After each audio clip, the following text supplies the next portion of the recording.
Hi everyone, it's Jackie at Spare Room Studio and I'm back today with a slightly different video. To start with, I'd just like to share with you that this month of August I am actually being featured as the Sakura Star of the Month. So a big thank you to Sakura Australia for asking me to be involved, and they sent me a lovely box of bits and pieces to try out and showcase for the month of August. So they sent me some lovely products here which I won't go into today, but I will share later in the month with you. But some of the products specifically I'd like to talk about today is the watercolours and the koi colouring brush pen. So I'll just put the box aside for now and I'll share that with you at a later stage. But what I'd like to do is use a couple of the products that they shared with me in a Millie Marotta book. Now, I've talked about my love-hate relationship with Millie Marotta books. This one is Secrets of the Sea. And in the past I shared my completed pages and my Millie Marotta collection and talked about what it was that I found difficult about her work.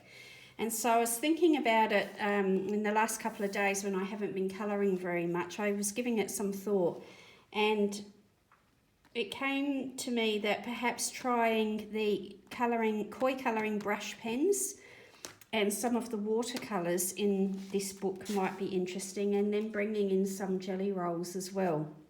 So this page that I've chosen is actually the very last picture in the book. So it's the index of all the different creatures that are in the book that's there. So if we have bleed through, it's not going to matter so much because there is no picture on the other side of that.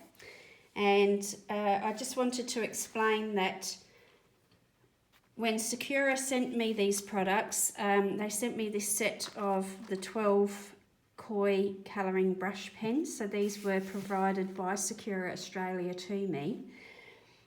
I had already been lucky enough to win in a giveaway this particular set, but I hadn't used them an awful lot, and I've only used them dry or trying to dilute them on paper after I've already used them on paper.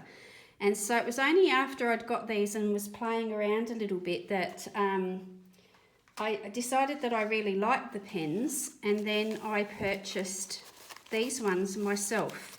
So the individual sets of 6 that I purchased were Sunset, Nature, Basic, Grey, Flowers and Portrait. So I bought those myself after Sakura had sent me these ones because I liked the look of them so much. So I have used these on camera before. You have seen a couple of pages done with them. And then I remembered that I had actually won this in a giveaway, so I've got that to add to my collection as well. And yeah, it just occurred to me that I have a lot of trouble with these Millie Marotta books, that perhaps using these pens on the plate and then lifting the colour off might actually work for these, and then I can use the jelly rolls to bring in some more detail. So I thought I'll have a little play and then I'll keep these off to the side. I don't know if I will use these today or not, but that's a set of 24 koi watercolours in a pocket-filled sketch box. So I'm going to be having a play with them real soon as well. So maybe not today, but we'll see. I've got a bit of a mess here because I've got stuff everywhere, so I'm trying to make a bit of room as I talk. We'll get started. I'll start with this set and talk about those a little bit as I go. And I'm just going to try and get myself comfortable. I don't want to harp on about it, but if you're not aware, I have just recently had some surgery that left me quite immobile. It's affecting my lower back, and so finding comfortable positions and moving and you know, being wary of it and so on has left me a bit stiff and sore and not moving too well. So that's why there's a little bit of hesitation going on there. And I apologise, I have got a nasty bruise on my hand if that comes on camera and shows as well. That was thanks to the anaesthetist.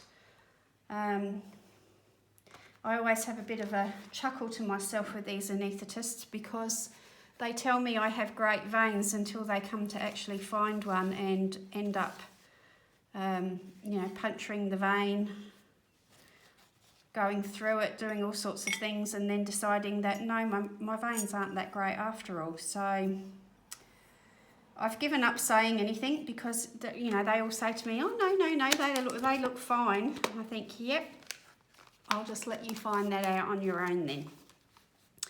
Okay, so this is a set that Sakura sent me. It is a set of 12. So we've got a couple of blues, a purple, pink. This one is, what do they call this one? Pale orange, but it's like a very pale sort of fleshy pink colour. Brown, couple of greens, a yellow, orange, red and black. So it's your sort of standard colours that you would find in a smaller set. It covers a bit of everything. So to start with, I might just try working with a few of those and let's see whether we can blend some of them and see how it works on this particular book. So this is some sort of leafy sea dragon, I think. Let's just have a quick look in the back here. Yes, it's a leafy sea dragon. I'm not going to actually go for realism. I'm actually just going to go with the colours that I've got here and see what I can make work. So I'm going to start with some greens and yellows first for the sea dragon because I want to save the blues for the background, for the sea. So to start with, I might just put these three colours down on the plate. So that one is yellow-green. That one is green, and they do have a little code there next to them as well. So the yellow-green is XBR#27, and this one is 29. So they do have numbers and colour names. This is 3 and it's yellow. So if you're a swatcher and you like to keep a swatch book with your colour names and your colour numbers and details and so on, these koi colouring brush pens do provide that. They're quite a small pen. They're not a huge marker. They're water-based dye stuff ink. And it says on the pen itself, for students, graphic artists, designers, illustrators, architects and cartoonists.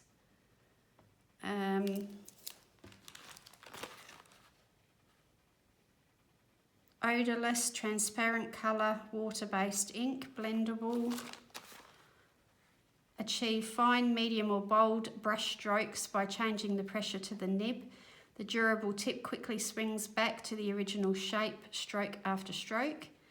The dye-based inks blend easily to create a multitude of colour hues. Compact pen length, it's only 140 millimetres long. Is convenient for on-the-go artists.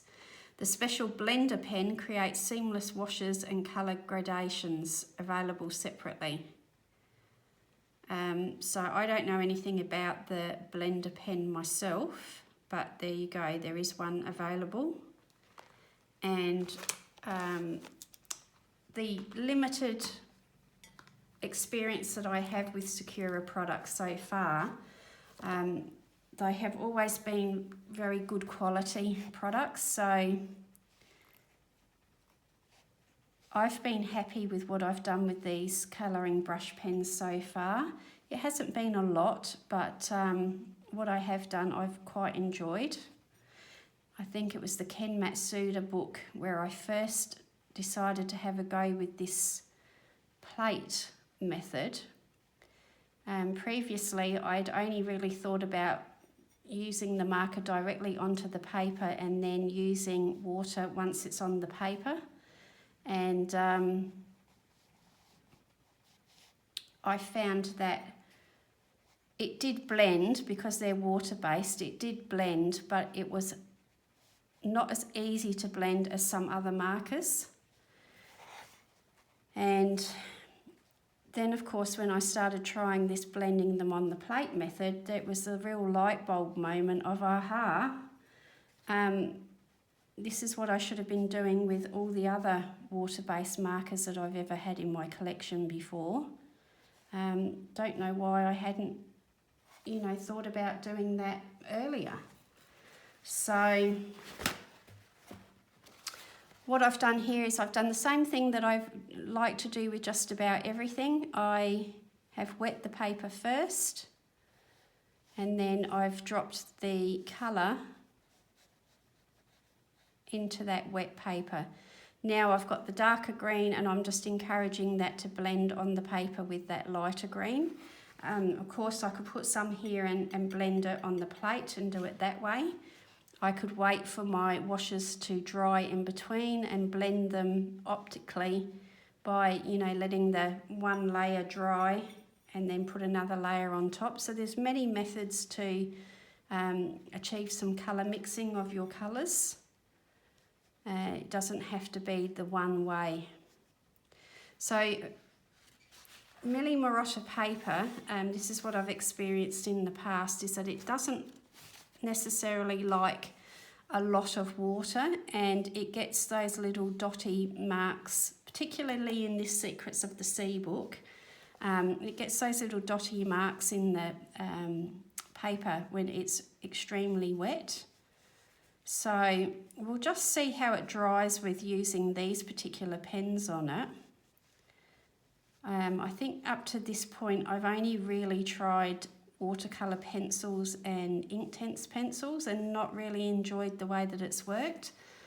But given the results that I had with these pens in other books, I just wanted to try it here and see whether we can broaden the horizons a little bit and just try some different techniques out and see whether we can get some better results with it. Now, as I've mentioned at the beginning, there is no picture on the back of this page to ruin, so I can use as much water as I want, knowing that any bleed through is not going to matter at all. That could be very different if you're going to be colouring one that has got a design on the back, that particularly if you want to colour that page as well. So just keep that in mind while you're watching me slosh lots of water on and lots of colour on, that I don't need to be concerned about bleed through. So that's why I'm being a lot more free with it. So what I'd like to do is have a little play with looking at the different intensity of colour that I can get using this method with these pens. So we've got some very washy areas over there already, whereas this area here I'm starting to use quite a bit more saturated colour, and I haven't wet the paper first. I'm using the picking the colour up off the plate with the damp water brush, and then I'm applying it to dry paper.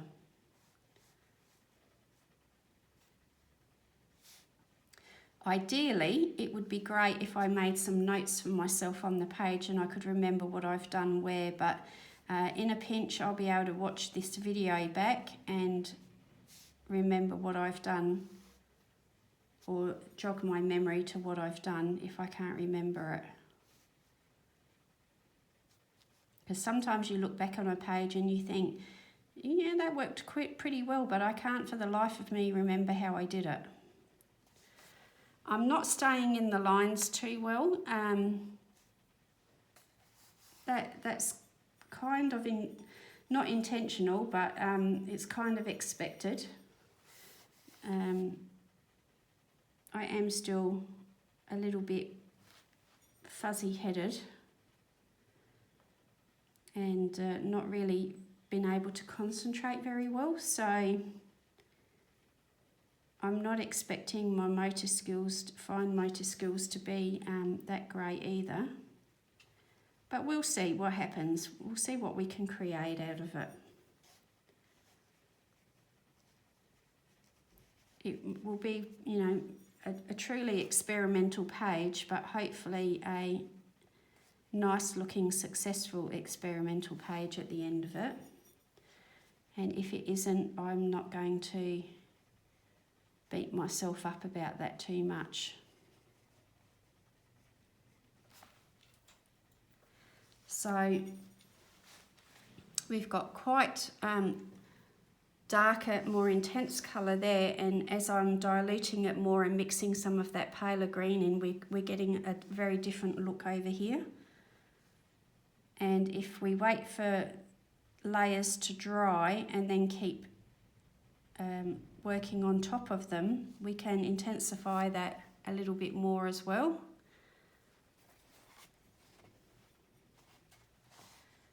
Now my problem is I forget to think about working over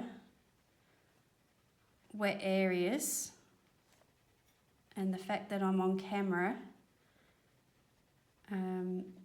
I should be a little bit more organised at starting at the top and working down, but I always forget that. So what I'm using today here is I've used the barrel of my old trusty paintbrush, water brush, and I took the frayed nib off of it and put a new nib off of a different type of water brush onto there, because I find that these ones don't have a nice flow like this particular one does.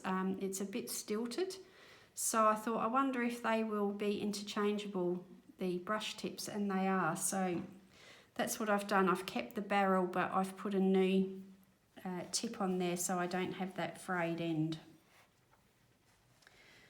So that's another thing to keep in mind when you've got favourite supplies and you want to sort of, you know, mix and match. Sometimes these things do work together and are interchangeable.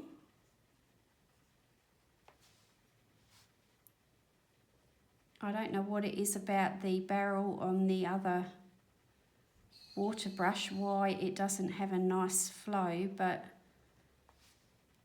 it just doesn't. It's not enjoyable to work with. Whereas this one has always been really nice, but I just wore the tip of the brush down and it's got that fluffy frayed tip on it now. So it's funny, but I'd sort of adapted to working with that brush tip, and now this one feels really alien, but I'll get used to it the more I work with it. And I'm really not staying in lines very well, but it doesn't really matter because I'm going to bring some water up to that eventually, and if I bring those jelly rolls in, that's going to help bring some of those details back into focus. This is where I struggle a little bit with Millie Marotta designs. Like, I feel like each individual section I need to do in a separate colour, and then it gets very messy, and if they're bubbles, I'm going to bring back a white acrylic paint pen over the top of that. But I don't think they are bubbles actually. I think they might be little dots that the sea dragon has on them, so we'll do those in a different colour anyway.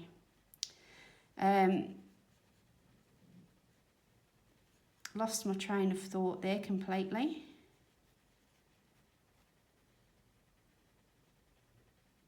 But I was thinking that yes, I could bring in the jelly roll Moonlights. I don't have any Stardust. I only have Moonlight and metallics. I have black and white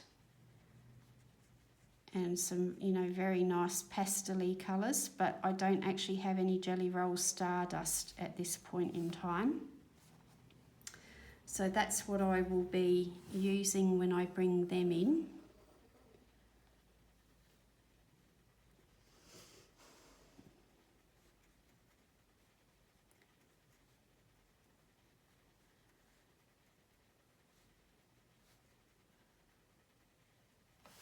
So the house is nice and quiet again at the moment. My husband took a couple of days off with me while I went into hospital, and 2 days afterwards, just to help me with some of the,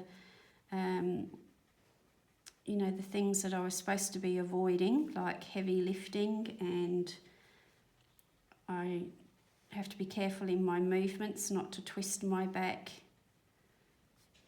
or,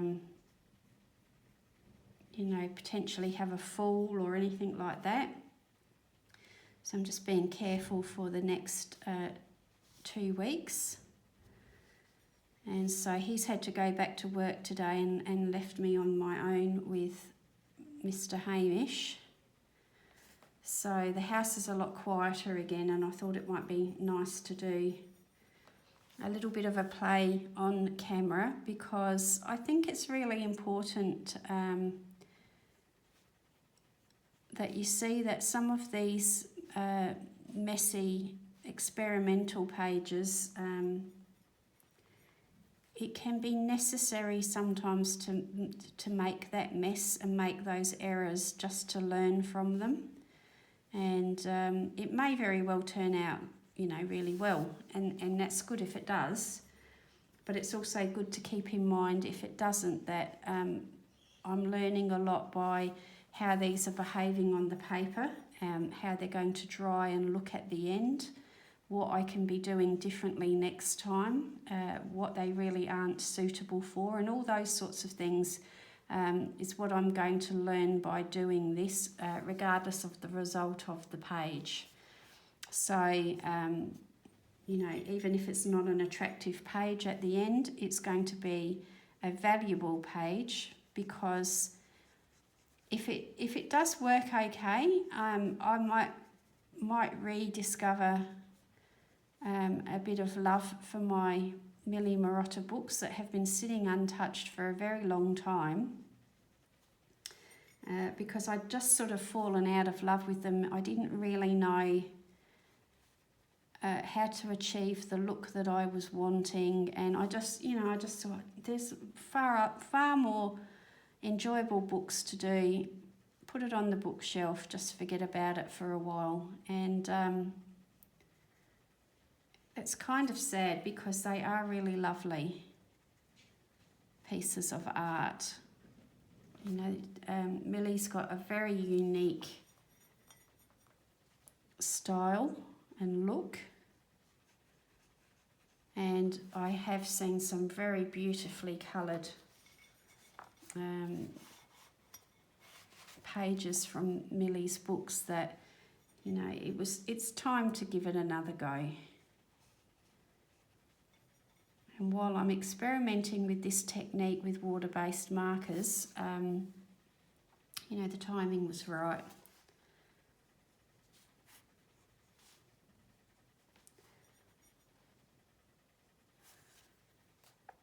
So somebody asked me, why would I choose to use water-based markers in this way instead of watercolour themselves, or watercolour pencils, or water-soluble pencils. And I can only talk from personal experience and my personal opinion. And the reason why I would choose this method in a colouring book, because original art is a completely different kettle of fish in terms of outcome of what you would want and all the rest of it. But for a colouring book, I choose this method because the first important one is that some of these markers that are dark, when you colour in on the page directly, even if you don't oversaturate that page, quite often it will shadow or come through that other side, because the colours themselves are so dark. And that puts a lot of people off of water-based markers, and also streaking.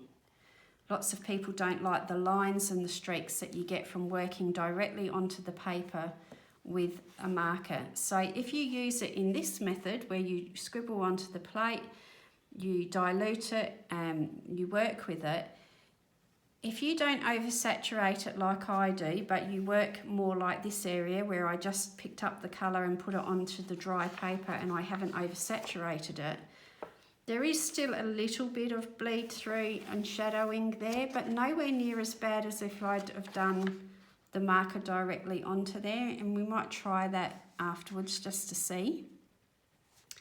So that's one reason. So if you've got half decent paper that can cope with the water, and you know, Millie Marotta paper really doesn't cope with it, but if you have and your markers are bleeding through it, then this particular method might be well worth a go. The other thing that I like about using the water-based markers in this way over watercolour pencil is that watercolour pencil, when you colour onto the page and then activate it or dilute it on the page, sometimes doesn't always dilute properly. You still see some of the lines and the marks in you know, the colouring after it's dried. And most or a lot of watercolour pencils, unless you're quite proficient in using them, they end up looking quite opaque and they don't have this translucent look about them. And it's difficult for me to lift this up to the camera to show you, but what I mean by translucent is on these lighter areas where I've used it very lightly and diluted, you're seeing a lot of the white of the paper still coming through that colour there. Not so much here because I worked heavier and deeper, but here where I've diluted it, there's a lot of translucency of that white shining through the paper still, which is what true watercolour, you know, good watercolour paints looks like. A lot of times in colouring books, I see people use watercolour paint out of the pans, or mostly the pans, but the watercolour paint ends up looking almost like gouache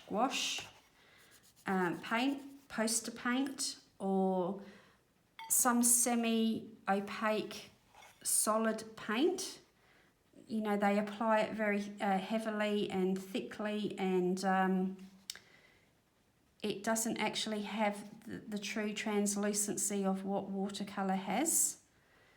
And so in my experience working this way with the water-based markers, this does seem to achieve quite a nice watery translucent look that a lot of people don't achieve when they're using the watercolour pencils, or even the watercolour,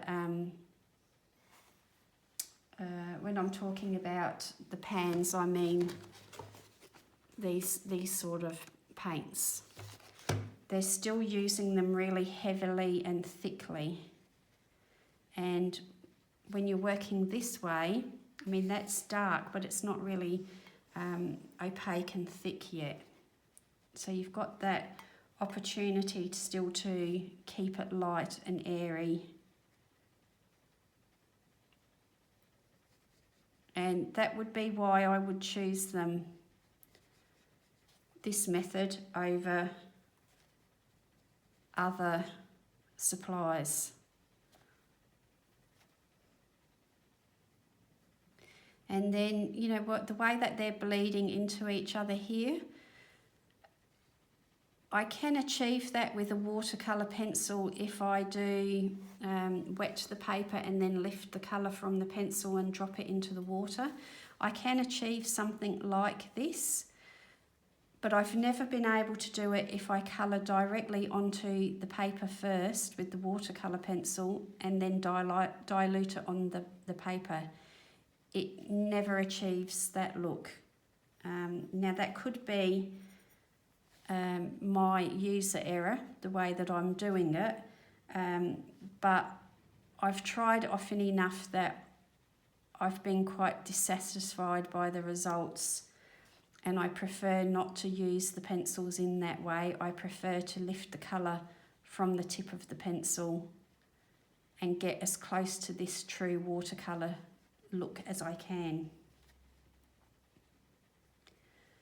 So I hope that helps. I can't remember off the top of my head who it was that asked that question, but if you are watching this particular video, I hope that does help answer your question and it makes sense, and that it gives you something to think about with your own practice.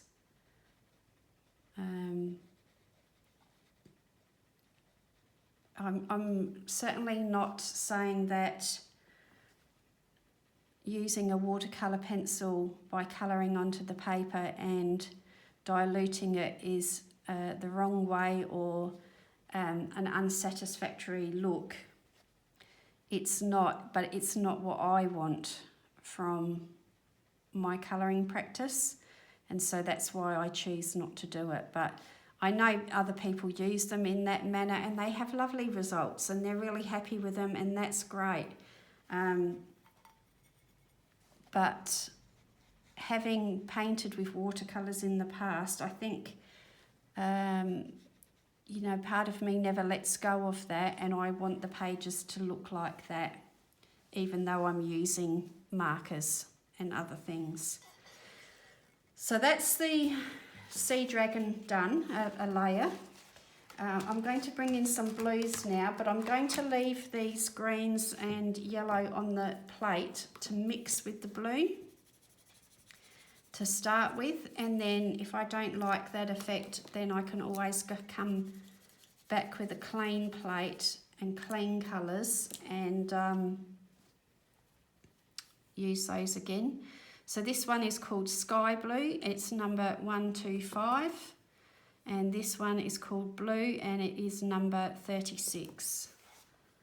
So I might just put a bit of that Sky Blue in with the green and the yellow, and it's going to be more of a sort of sea green, I guess. And I'm just going to start putting some washy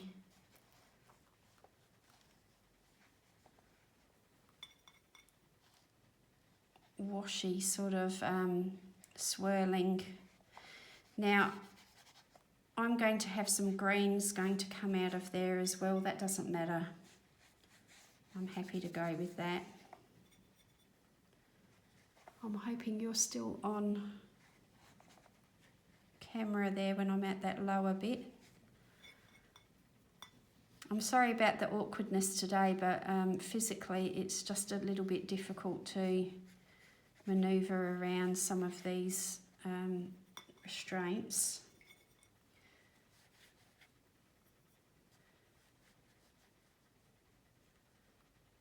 Now I'm not waiting very well for all of these layers to dry, so there is going to be some bleeding and blending. But for the purposes of the video, I don't want to waste too much time waiting for things to happen. And I certainly don't want to put the hairdryer on and make that racket. So I just sort of want to give you a fair idea of how I would approach the page, and then any sort of finishing will have to be done off camera, I think. And always, if you are on Instagram, look for Spare Room Studio on Instagram. There will be a link at the top of the channel information. So if you are on Instagram, finished pages always end up being photographed and put onto Instagram. So you'll see that there. And then I will include it with the finished pages for August. Can you believe we're talking about August?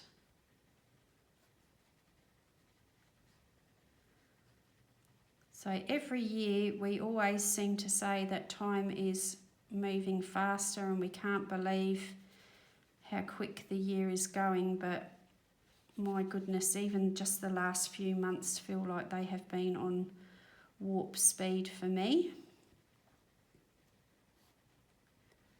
I think since we adopted the dog especially, time has had a whole different meaning and feeling and so on.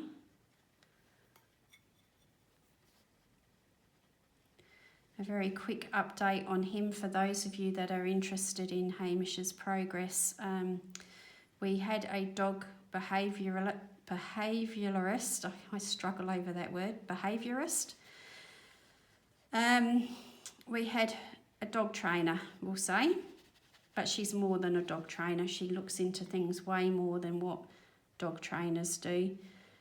She came to visit yesterday, and for the first time he growled at somebody. He actually growled at her. Would not come near her, have a bar of her, which in a way was useful for her to see the extent of his fear responses and how nervous he is. And she was great. She didn't force it because she said, look, I deal with these dogs on a daily basis. It's fine. It's what I would expect from the descriptions that you gave me and so on. So she spent a considerable amount of time here with us yesterday talking about what we've experienced in the short time that we've had with him. It's about 9-10 weeks, something like that now. So we couldn't give her a lot of history, but we could talk about what we've observed and what we've experienced with him in that short time, the improvements that we've seen, and the worrying aspects of his behaviour that trouble us. And she had some great information about explaining why he behaves, or potentially why he behaves the way that he is, so that once you understand that, you can work with it. And she's left some material for us to read through, some little training games and things to play with him to gain his trust at a greater level. And we've been told not to walk him at all for the foreseeable future, the next 6 weeks or so at least, to do a complete reset with him, which is going to be difficult. He's a large dog, so I feel like he needs some exercise. So that exercise is going to have to come through us being imaginative in how to get him running around the yard and so on. And these games that she's shared with us, and the material that she's left, plus she's given us some great resources to look up. And so I'm looking forward to receiving her full report about how we should proceed forward, in the long term with him. So it was a lot to take in and think about. It's always a little bit confronting when we knew that this dog had issues and problems, and we were willing to take that on and work with it. So that doesn't surprise us in the least. However, the time frame of what it might take to work on some of these things surprises me and made me feel a little bit dismayed yesterday, to be honest.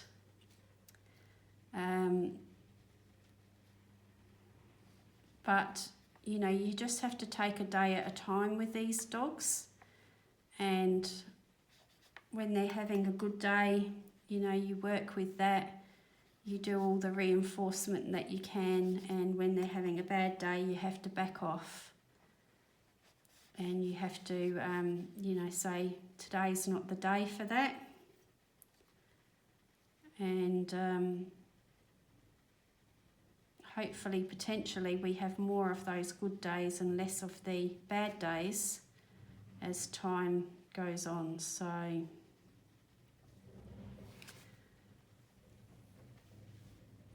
I feel very very relieved that, you know, we've spoken to her and we're going to have some more sessions with her. I found her experience and her knowledge to be extremely helpful, and you know, the matter-of-fact way in which she sort of discussed it, it's like not sugarcoating anything, but you know, there's still ways and means that we can work with him and we can still achieve things with him, but it may not be exactly what we were hoping. And we'll just have to, you know, like she says, the dog tells you what it's capable of doing, but we don't always listen. We don't always pay attention. And I find that really is sort of a metaphor for life, isn't it? There's always signs and messages, and people are always giving us hints about, you know, how to progress with stuff, but we don't always notice it. We don't always listen to it. Sometimes we ignore it. We actively ignore it and go against it and think that we know better. And so, yeah, it was a little bit sort of tough to hear some of that yesterday, I think, because, you know, at the moment I'm not 100% healthy myself. And so the thought of any sort of, you know, hard work at the moment is not particularly attractive. You might be able to hear him groaning. He's down here next to me at the moment, having a little sleep. So that's just a little update on where we are with Hamish and his progress, I suppose we'll call it. Not recovery, because he's not recovering from something. It's just we don't know why he's like he is, and we're never going to know why he's like he is. And that was an interesting thing that, you know, she talked about, like, everybody keeps saying, oh, was he abused? Well, he may have been. In all likelihood, you know, that's a very good assumption to make that he has.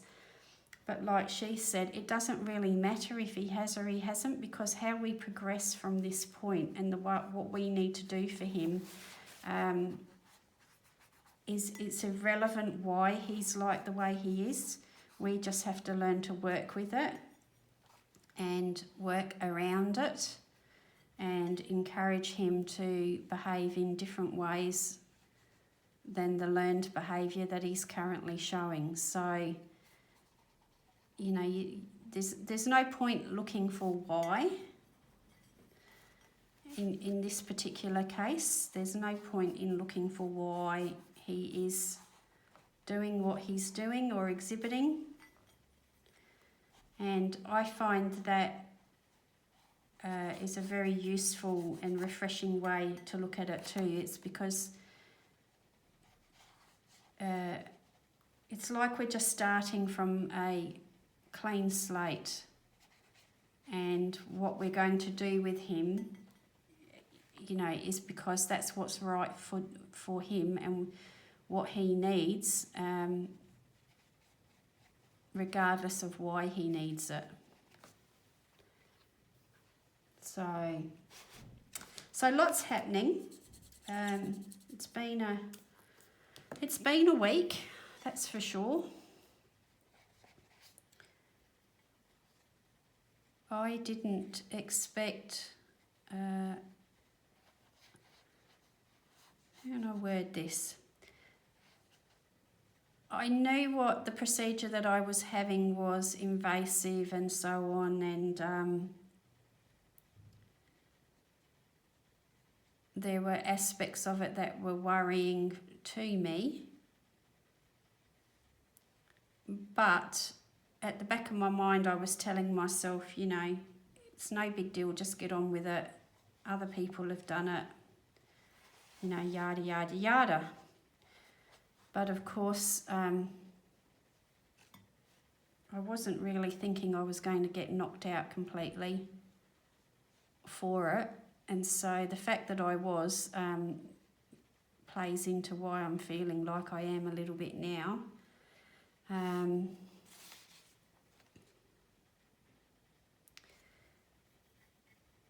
I guess in my own head, I had minimised it a little bit too much and didn't quite take some of it as serious as it actually is.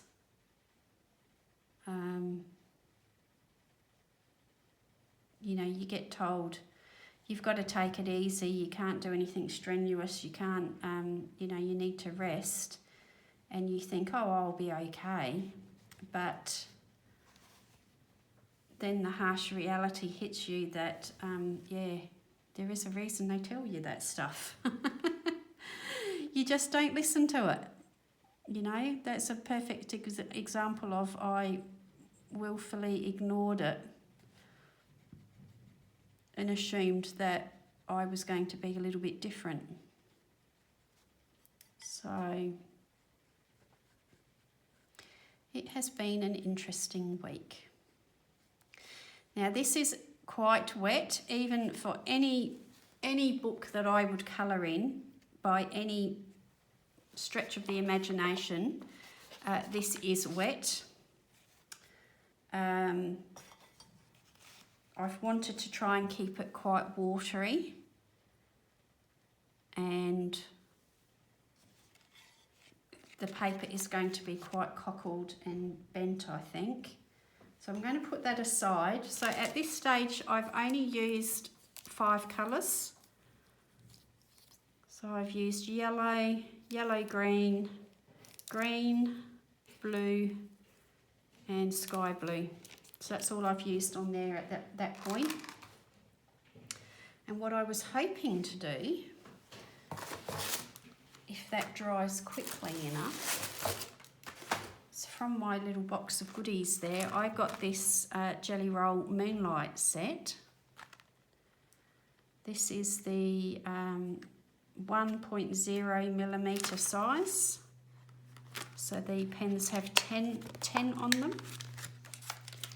And what I had been hoping to do, if it gets dry enough, was see how we could perhaps bring in some little aspects of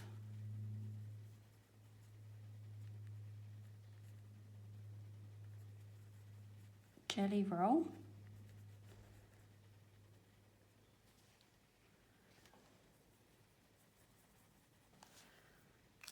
So that has blended in really well with those colours that were on there, so much so that you can't see them.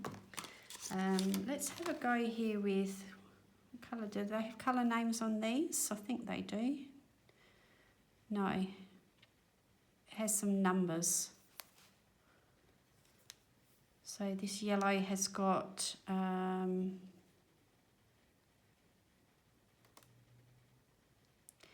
XPGB10#, so number 403P. So that would be P for pastel. And there's another number down under there. And this one is number 426P. So that would be for pastel. Names and numbers of the colours, as you know, if you've been watching me, really don't matter to me. Let's put those down there and see what that looks like. Because I don't swatch colours and I don't keep swatch sheets and so on, it's irrelevant to me, that sort of information, because I just go with what it looks like, or I do a quick scribble on a piece of paper and just see if that's the right colour. So that sort of information really doesn't hold any value or great meaning for me. I'm going to put... Now, the one thing that I do with jelly rolls is I forget where I've used them, and I don't always wait for them to dry. I'm a bit of a menace with some of these things, to be frank.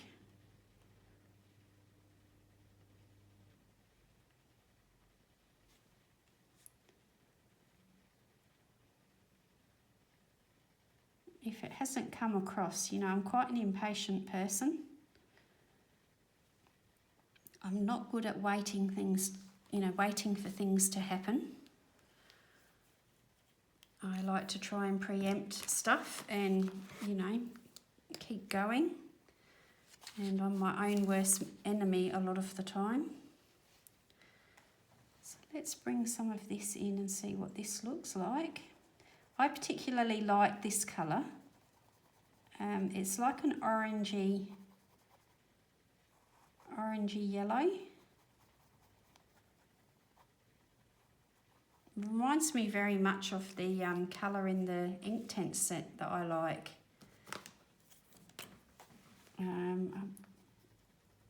Is it Sienna Gold or something like that? It's like that really warm yellowy orange, burnt orange sort of colour, and I don't know why, but I just really find it very nice.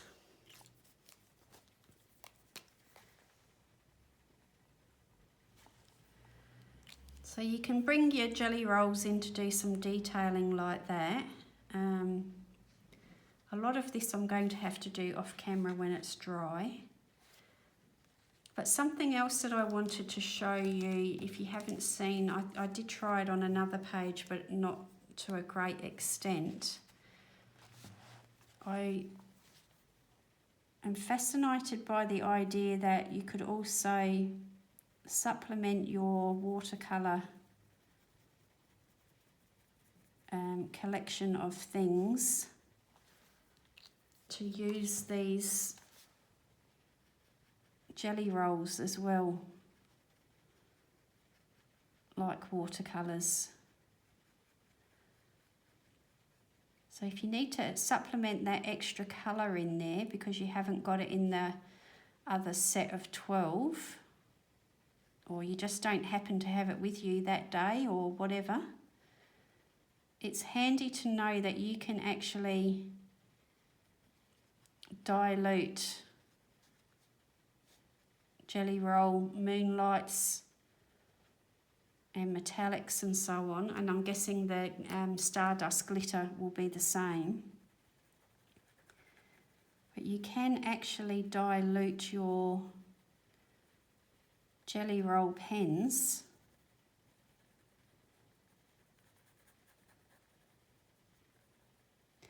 Now this is using them while the ink is still wet. I haven't allowed that ink to dry, so it may not move after the ink's dried. I'm not sure, I haven't tried that yet. But if you do it while the ink is still wet, definitely it dilutes and moves with water. So you can see in that area. And then you can just blend it out.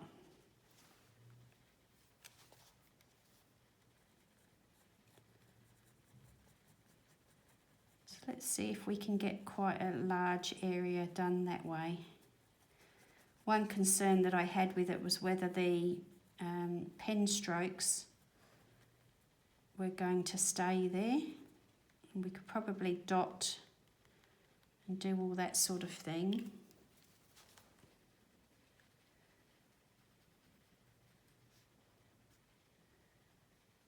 But yeah, if you work there slowly and methodically with your pen, and then come back with this water brush, it's actually dissolving quite evenly.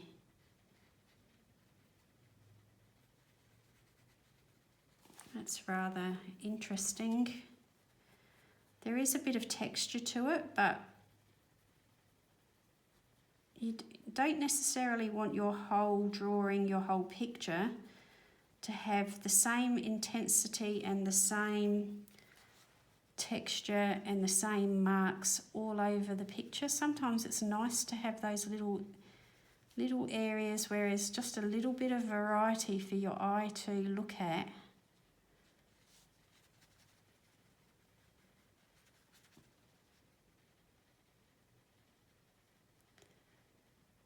So I think what I would do from that point then is I would continue it over this side a little bit more and blend that in.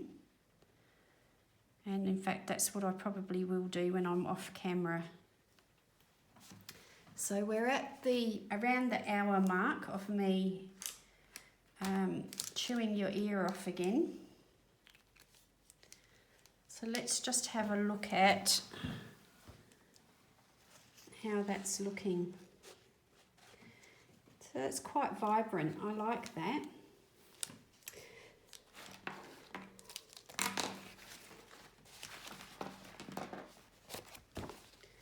So that's the Jelly Roll Moonlight there, where I've diluted it on the paper. So I've drawn on the paper with the pen, coloured with it, and then used the water brush to blend that out. And I will, bring that over that side there. The koi colouring brush pens is what all the rest of this is, and we've got some nice hard edges starting to form there. The colours are blended nicely in some areas.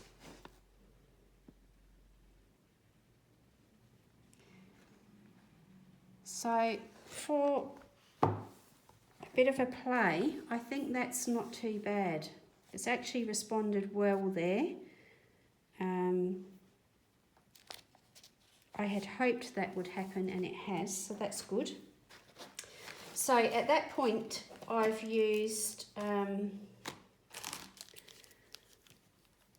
those 5 colours of the koi colouring brush pen and those 4 colours of the Sakura Jelly Roll Moonlights. So that they're just variations of those 5 colours that I started with. So I'll continue to use those only, and I may introduce a few metallics possibly, but I will finish colouring this off camera, and you will see the result in the end of month completed pages video, or you can go over to Instagram if you're on Instagram and see how that ends up there. But that's quite promising, I think. The downside of it is that with this Millie Marotta book though, it has still bled through quite a bit. So I couldn't be doing that on a page where there's something behind that I want to colour. I could mask some of it, potentially cover some of it up, but not all of it. So I think the thing I'm going to have to accept with this Millie Marotta book is that perhaps I should just choose the page that I want to colour and colour it, and then accept that I'm going to lose the page behind. That's one I've abandoned there. Maybe I can come back with the jelly rolls and see if I can resurrect that. So there you go. I hope that has been of some interest for you. Just show you, pardon me, just show you the packaging in case you're interested. Sakura Koi colouring brush pens. Those ones were given to me by Sakura Australia. And the Sakura Jelly Roll Moonlight, they also gave me this packet here, but I already owned some of these as well. So just to be transparent about that, Sakura did provide these ones for me, but I did like them so much I went out and bought more. So there you go. I hope that has been helpful to give you some little ideas of different ways that you can use your pens, especially this Moonlight here.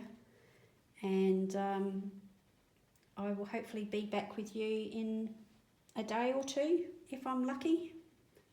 We'll see what happens. Okay, thank you for watching and staying with me to this point if you're still here, and I really appreciate you being here. Thanks very much. See you soon. Bye now.